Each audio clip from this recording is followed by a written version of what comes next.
Muito bem-vindo de volta a mais um boletim informativo aqui do nosso canal. Primeiramente, claro, quero agradecer a sua audiência, a sua presença aqui no nosso canal. Vocês estão sempre passando por aqui, nos prestigiando, gente, tá? É claro, né? A semana tá só começando. Eu quero desejar a todos vocês uma semana repleta de muitas e muitas bênçãos. É o que eu desejo do fundo do meu coração para cada um de vocês que estão do outro lado me assistindo aqui nesse momento.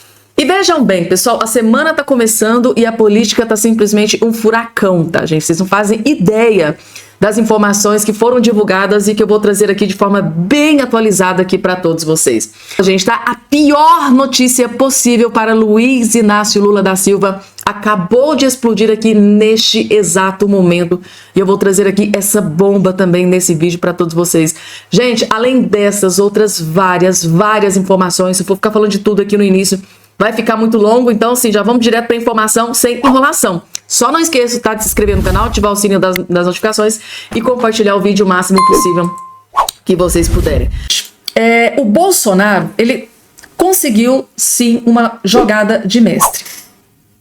E a gente entende que é uma jogada de mestre a partir do momento em que a Natuza Neri fica completamente revoltada com o plano do Bolsonaro que deu certo. Olha só isso aqui que eu vou trazer o vídeo para vocês. O fato de a senadora Damares Alves, grande aliada do Bolsonaro, agora ocupar, né, a Comissão de Direitos Humanos no Senado, gente, tá? A Natuza Neri ficou furiosa com essa vitória do Bolsonaro dentro do Senado Federal, com essa eleição do Davi Alcolumbre. Essa vitória, essa jornalista sentiu, porque a partir de agora Damares, né, vai ficar com essa comissão extremamente importante para todo o Brasil. E segundo informação de bastidores, o Lula, gente, tá, ficou furioso com essa informação, né, quando foi divulgado que a Damares, aliada do Bolsonaro, que ia ocupar essa comissão. Para vocês entenderem por que é que a Natuza Neri e o Lula ficaram furiosos, assistam o vídeo, vocês vão entender. Estamos falando de Natuza, finalmente estamos falando de disputas nessa eleição que teve e continua, né, as suas consequências tanto na Câmara quanto no Senado. Para a presidência a gente já sabia o que ia acontecer, até já sabia quem seria primeiro vice-presidente, segundo vice-presidente, as secretarias, isso a gente já sabia.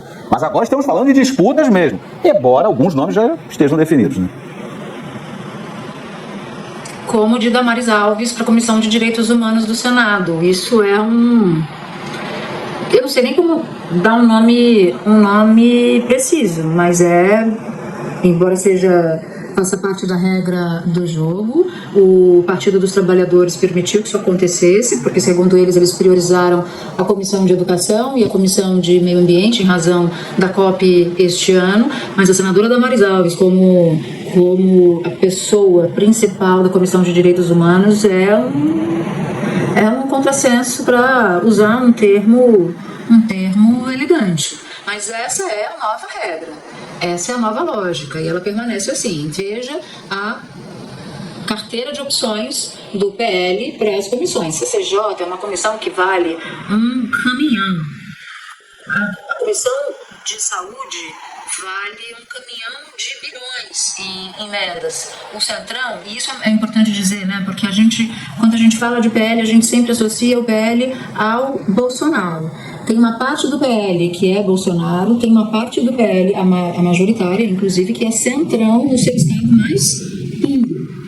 Boa parte da bancada evangélica é Centrão no seu estado mais puro. E esses partidos que vieram vitoriosos das eleições parlamentares e que se tornam cada vez mais poderosos, eles estão fincados em duas estacas. Uma estaca é a estaca ideológica. Então eles vão sempre almejar aquelas comissões ou aqueles espaços de poder que deem a eles palco, palanque e condição de pautar os assuntos da sociedade. Segurança pública, por exemplo, que é, como já dizia o Gabeira, um interesse da população como um todo. Segurança pública que foi parar nas mãos do Flávio Bolsonaro. Vocês entenderam por que eles estão furiosos? Se o Bolsonaro tem uma vitória, porque isso aqui foi, né, interpretado por uma ala da esquerda como uma jogada de mestre, né, no fato de o Bolsonaro ter apoiado Davi Alcolumbre em troca da vice-liderança da presidência da casa e pegar essas comissões importantes, né, a Comissão dos Direitos Humanos e a Comissão da Segurança Pública, que ficou nas mãos do Flávio Bolsonaro. Resumindo, gente, tá? Foi derrota para o Lula, derrota para o PT, porque são comissões importantes que foi parar nas mãos do PL e do Bolsonaro, né, depois desses acordos que foram feitos entre o PL, Bolsonaro e o Davi Alcolumbre. Isso aqui a gente está se referindo ao Senado Federal, que é a casa revisora, onde é batido o martelo em muitas situações. Resumindo, gente, se está incomodando jornalistas da esquerda e se está incomodando o Lula, é porque foi vitória para o Bolsonaro, PL, vitória para o povo brasileiro, né, em si. E agora, continuando aqui com as informações, gente, tá? Essa aqui não é uma notícia boa pro Lula, porque é uma tecla que tem que ser ali, ó, batida todo santo dia. Em coletiva, Van Hatten provoca Hugo Mota e pede o impeachment de Lula. Vejam só, o Van Hatten foi pra cima do Hugo Mota sem dó e nem piedade. O deputado federal Marcel Van Hatten, candidato à presidência da Câmara, que inclusive não deu certo, isso aqui foi um pouquinho antes ali da eleição, participou de uma coletiva de imprensa, tá? No sábado, no Salão Verde, tá? O encontro com jornalistas ocorreu momentos antes da eleição pela presidência da casa. O parlamentar estava ao lado de colegas do Novo, como o senador Eduardo Girão, Ricardo Salles, Adriana Ventura e Gilson Marques. O senador Eduardo Girão concorreu à presidência do Senado, tá? Então, o Van Hatten afirmou que a Câmara não pode continuar nas mãos do mesmo grupo, tá? E assim, gente, ele foi enfático, cobrou, provocou, né, o Hugo Mota com relação ao impeachment de Lula da Silva. Essa é uma grande incógnita. Fabiano, mas com o Hugo Mota é praticamente impossível dar início ao processo de impeachment contra o Lula da Silva. Gente, falava-se a mesma coisa na época da Dilma Rousseff. Com o Eduardo Cunha é impossível, ele jamais vai dar início ao processo de impeachment contra a Dilma Rousseff, aliada do Lula. E qual que foi o resultado? Então, assim, gente, tá aí, né? O Marcel Van Hatten tá fazendo aquilo que o seu eleitor tá pedindo, né? Tá mostrando que tá trabalhando. Próxima informação na tela. Os jornalistas militantes de esquerda da CNN, segundo eles obtiveram informação, né? Uma bola de cristal disse para eles que tá tudo acertado. Passadas as eleições no Congresso, agora eles voltam à sua maior a pretensão, né? Destruir o Bolsonaro. O PGR deve denunciar Bolsonaro por tentativa de golpe nos próximos dias. A expectativa entre integrantes do STF e do Congresso Nacional é que isso ocorra ainda em fevereiro. Gente, uma vergonha. Esses jornalistas militantes de esquerda, inclusive eu me lembro de uma matéria, acho que foi na CNN mesmo, né? Quando o Bolsonaro teve que fazer foi indiciado ali, na verdade teve que fazer uma oitiva, teve que se apresentar à PF. Uma vez eu me lembro deles dizendo que tinha até uma cela preparada, né, para prender Jair Messias Bolsonaro. Nossa, o Bolsonaro hoje vai prestar depoimento na PF. Informações de bastidores dizem que ele já tem uma sala preparada para o Bolsonaro, que já tem sala para os coronéis, né, os aliados do Bolsonaro, Braga Neto, General Heleno, vai ser todo mundo preso. Agora parece que mais uma bola de cristal apareceu aqui na CNN, que segundo eles obtiveram informação de que PGR deve indiciar o Bolsonaro e tudo deve acontecer agora em fevereiro. Vejam só. O que pode acontecer, Basília, nos próximos dias? A apresentação da denúncia contra o ex-presidente Jair Bolsonaro pela tentativa de golpe. A gente lembra que a Polícia Federal fechou 2024 indiciando 40 pessoas, entre elas Bolsonaro, ex-ministros do seu governo, incluindo generais da reserva. Tinham ali vários nomes, tanto de civis quanto de militares, mas o núcleo duro, né, de Bolsonaro e seus ex-ministros que fizeram parte do governo dele ao longo do mandato anterior. Bom, dito isso, a PGR deve apresentar nos próximos dias a denúncia contra Bolsonaro e outras pessoas que foram indiciadas pela Polícia Federal no finalzinho de 2024. Essa expectativa de ministros da Suprema Corte. Diz muito respeito também ao ritmo, à dinâmica das coisas aqui em Brasília. Elisa e meus colegas que estão aí em São Paulo. Todo mundo que está acompanhando a gente aqui no Live CNN, preciso entender que esta é uma semana bem importante de retomada dos trabalhos, tanto no Congresso quanto no Supremo Tribunal Federal. Então, uma série de procedimentos, ideias que estavam congeladas ou esperando algo acontecer,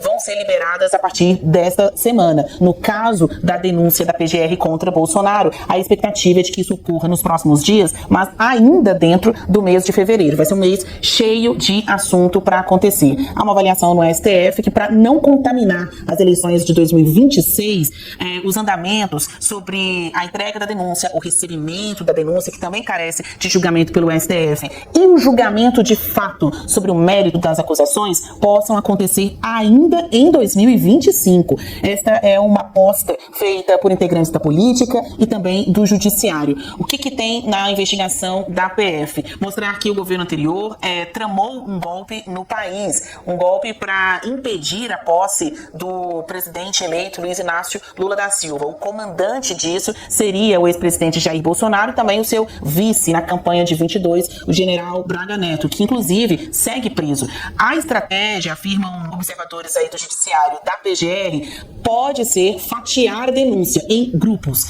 Isso daria mais celeridade do que você colocar 40 pessoas de uma vez com pedido de ação penal, com pedido para que virem réis neste processo. Então a ideia é que a PGR apresente a denúncia contra Bolsonaro e os outros de forma fatiada, dividindo-os em grupo. Isso poderia dar vez ao STF para iniciar o julgamento ainda neste ano. E aí, Elisa, a gente vai apurar mais com certeza sobre isso, mas é importante contar para vocês que lá na festa com políticos pela posse do Hugo Mota, uma das conversas que andaram aí debaixo destes arbustos foi: quando virão novas prisões? O Braga Neto está preso desde o fim do ano passado, depois da apresentação desse relatório. E a prisão de outras pessoas, como do próprio ex-presidente Jair Bolsonaro, em função da acusação de tentativa de golpe.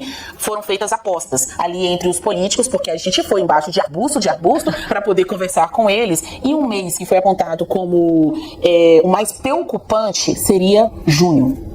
Mês de junho, ou seja, o pessoal vai estar pensando na festa junina, mas outros vão estar pensando em toda essa questão. Acabia de verdade, né? Fazendo piadinha, né, gente? Então, segundo aqui as jornalistas da CNN, jornalistas militantes de esquerda, segundo as suas bolas de cristais, eles estão dizendo que a prisão do Bolsonaro, segundo o que estava sendo conversado ali nos bastidores da festa do Hugo Mota, a conversa que está rodando ali é de que Bolsonaro vai ser indiciado pelo PGR, tá? Isso deve acontecer agora no mês de fevereiro, e segundo aqui as jornalistas militantes de esquerda, a prisão, segundo apurou aqui as jornalistas das conversas que aconteceram na festa do Hugo Mota, o Bolsonaro deve ser preso no mês de junho, porque segundo o STF, eles querem resolver toda essa questão do imbróglio do Bolsonaro neste ano para não contaminar as eleições de 2026. Essa mesma militância aqui de esquerda que disse que lá, num passado não tão distante, no depoimento que o Bolsonaro iria prestar à Polícia Federal, já estava ali uma cela preparada,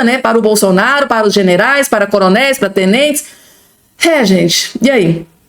Eu trouxe informação, coloquei o vídeo para vocês. Agora, o comentário eu vou deixar por conta de vocês. Coloca aqui embaixo a sua opinião, gente, tá? Informação na tela. Situação, gente, pro Lula tá desesperadora. Essa informação foi divulgada aqui direto de Brasília por um grande aliado do próprio Lula, que é aqui o senador Randolfo Rodrigues. E segundo informações do próprio Randolfo, o PT não tem plano B para 2026. E sucessor de Lula será em 2030, diz líder do governo. E essa, gente, é uma notícia terrível para o Lula, porque a questão da saúde do Lula está pesando, a questão da idade do Lula está pesando, a questão da popularidade do Lula, que está despencando, está derretendo, está pesando. Se a popularidade do Lula continuar despencando, como vem acontecendo nos últimos meses, vocês acham mesmo que o Lula vai ter coragem de se candidatar para sair derrotado no seu último pleito eleitoral? É uma questão que a gente precisa prestar muita atenção. E para piorar a situação, se o Lula pensar, se ele colocar hoje a cabeça no travesseiro e pensar assim, gente, estou decidido, eu não vou concorrer à presidência em 2026. Sabe qual é o grande motivo de desespero para o Lula? Não tem sucessor, não tem ninguém que possa ocupar o cargo no lugar do Lula. Ou seja, o PT será alijado da política brasileira sem dó e nem piedade. O que aconteceu no último pleito eleitoral municipal foi um recado para o Lula, Segundo o próprio Randolph, que é líder, líder do governo do Senado, não tem sucessor. O Lula é o plano A e não tem plano B, não tem outro sucessor. Isso, claro, para desespero do Lula. E para completar o desespero do Lula, gente, vejam essa notícia que foi divulgada aqui, que inacreditável. Genial Quest, após crise do Pix, rejeição de Haddad é maior do que a de Lula e Bolsonaro. Resumindo para vocês, se porventura o Lula estiver pensando em colocar o Haddad para ser o seu sucessor, vocês acham que essa aqui é uma notícia boa? Após crise do Pix, rejeição de Haddad é maior do que a de Lula e Bolsonaro. Então, assim, depois de ver essa matéria do jornal O Globo, se tá no... Gente, Genial Quest é pesquisa. Foi colocado o nome dele e o Haddad foi escorraçado, foi detonado, destroçado. Aí como é que vocês imaginam que fica o Lula se ele estiver pensando em possibilidade de colocar o Haddad para ser seu sucessor em 2026? Eu acho que é uma das piores notícias do ano pro Lula, é essa daqui, gente. Porque lá no fundo, lá no fundinho, gente, eu acho que o Lula deve pensar no nome do Haddad, porque foi o que enfrentou o Bolsonaro lá em 2018, né? Porque ele ficou inelegível, não pôde concorrer. Eu tenho certeza, gente, absoluta, que o Haddad é um dos principais nomes cotados pelo Lula para ser o seu sucessor. E a pior notícia seria uma notícia como essa aqui, de que a rejeição do Haddad é maior do que o do Lula e do Bolsonaro. Tá difícil a situação, né? E agora... Janja está ameaçada de despejo, mas só pensa em carnaval. A primeira-dama está ameaçada de despejo do seu gabinete no Palácio do Planalto por conta de uma ação judicial contra os gastos abusivos do seu gabinete paralelo, que não tem previsão em lei. Mas, como mostrou num vídeo de hoje de manhã, ela só pensa mesmo em carnaval. O verdadeiro carnaval dessa história, como eu mostro pra você nesse vídeo, com direito à apresentação da primeira-dama, é o carnaval do dinheiro público, é o carnaval da esbanja. Vamos começar vendo o vídeo dela de hoje de manhã, que viralizou, e no fim eu vou te mostrar a ação movida na justiça que pode acabar com a farra. Dá uma olhadinha aí no vídeo comigo.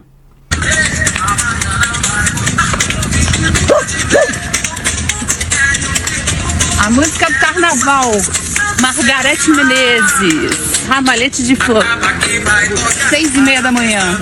Estamos nesse agito. Bora começar a semana. Vocês viram isso? Gente, é pra isso, é pra fazer esse tipo de vídeo que eles gastam 2 milhões de reais por ano com a equipe da Janja. Ou melhor, que a gente gasta, né? Porque o dinheiro é seu e é meu.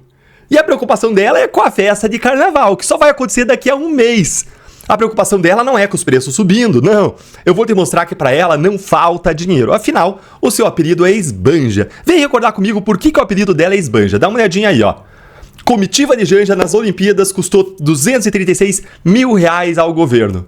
Itaipu e Petrobras deram 33 milhões, não é mil, milhões para Janja Palusa e G20. Outras estatais, não foi só isso, gente, que foi gasto, outras estatais omitem os valores. Gabinete de Janja no Planalto custa cerca de 2 milhões de reais por ano. E é justamente esse gabinete que tem gerado a maior indignação pública, porque ao mesmo tempo que a Janja gosta de gastar, ela não gosta de prestar contas desse gasto, ela gasta no escondidinho. Veja o que o Estadão escreveu hoje sobre isso no seu editorial, que é a opinião do jornal como um todo. E se você concorda com o que o Estadão escreveu, vai descendo aí o seu like no vídeo para que ele alcance mais gente. O segredo de Janja. A primeira-dama almeja quer os bônus da função pública sem o ônus da transparência da prestação de contas. Sempre que é questionado pela imprensa, não raro por meio da Lei de Acesso à Informação, sobre a agenda e as despesas públicas de Janja, o Palácio do Planalto sistematicamente sonega sob a justificativa de que a primeira-dama não exerce função pública nos termos da Lei 8.102/90, razão pela qual ela estaria isenta de prestar contas à sociedade. Contudo, quando interessa ao governo ou à própria Janja, aí a primeira-dama, veja bem, aí ela troca o chapéu e assume uma posição de destaque, quando não de protagonismo, em eventos oficiais no Brasil e no exterior, representando o governo do marido ou até mesmo o Estado, em eventos e instâncias dos quais, a rigor, só servidores ou mandatários investidos do munus público da função pública teriam legitimidade para atuar em nome do país. Essa contradição, que uma hora ela coloca um boné, outra hora o boné deve ser aquele boné azul do Lula, afronta o princípio da publicidade, que está lá no artigo 37 da Constituição, e viola o direito constitucional da sociedade à informação, que está lá também no artigo 5º da Constituição. A transparência na administração pública ela é inegociável, porque se trata de umas vigas mestras da democracia. Qualquer um que exerça a função pública, seja de direito, ou seja investido, concursado, nomeado, ou seja de fato indo lá e fazendo como a Janja, deve estar submetido aos mecanismos de controle exigidos pelo direito brasileiro. Essa aí é a opinião do Estadão e foi uma porrada, gente, uma crítica certeira, no coração aí. Mas a reação contra esse abuso da esbanja não ficou só no papel, não. Veja o que fez o vereador do Partido Novo aqui de Curitiba, o Guilherme Kilter, Gui Kilter, que é um parceiro de jornada. Não satisfeito com esse absurdo, ele entrou com uma ação popular contra a Janja. Dá uma olhadinha aí, ó. Essa aqui é a capa da ação popular. Você não precisa se preocupar com ler, tá? Eu não consigo ampliar muito essa imagem aí, porque ela sai da tela, mas tá aí a ação que ele apresentou à justiça, demonstrando a ilegalidade dessa situação da Janja, que gera um custo de milhões de reais por ano. A Janja teria à sua disposição uma equipe de pelo menos 12 funcionários públicos, mesmo sem ela ser concursada ou nomeada para qualquer cargo. E o que ele pediu para a justiça nessa ação? Dá uma olhadinha aqui, ó. O que ele pediu? Ele pediu que a justiça suspenda todos os atos administrativos de despesas relacionadas a essa equipe informal da primeira-dama, a Janja. Pediu também a imediata desocupação da sala de 25 metros quadrados, localizada no 3º andar do Palácio do Planalto, que é alocada para uso da primeira-dama e de sua estrutura informal de servidores. E pediu também que a justiça vede, proíba expressamente qualquer uso de recursos públicos para custear despesas relacionadas a esse gabinete informal da esbanja. Gente, e aí vocês não adivinham o que aconteceu quando essa ação do Guilherme Kilter chegou na justiça? Adivinhe!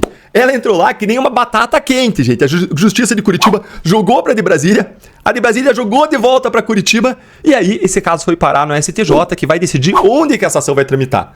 Se a ação for procedente, não só a Janja vai perder toda a equipe, tudo isso que eu mencionei, mas ela vai ter que devolver os valores gastos com a estrutura dela ali de primeira-dama, incluindo salários, passagens e diárias delas e da equipe. Gente, parece que os dias aí de farra da Janja no Palácio estão contados. Será que é por isso que ela tá pensando no carnaval? Porque a farra lá tá acabando? Se tá acabando ali, vamos buscar farra no carnaval. Deve ser isso. Conta pra mim o que você acha nos comentários. E a sabedoria que eu deixo pra vocês aqui nesse vídeo é uma sabedoria bíblica, porque muitas vezes a gente vê aí um gigante na nossa frente praticando abusos, nos espremendo, um Golias. Mas existem também garotos corajosos, pessoas com um coração que agrada a Deus, como Davi, dispostos a enfrentar os gigantes. Nós precisamos de mais Davis, de mais gente com integridade, como Gui Kilter, corajosa, disposta a enfrentar os poderosos do nosso país, como ele, que entrou com uma ação que qualquer cidadão poderia entrar. Se você concorda, deixa aí o seu like e já se inscreve para a nossa aula magna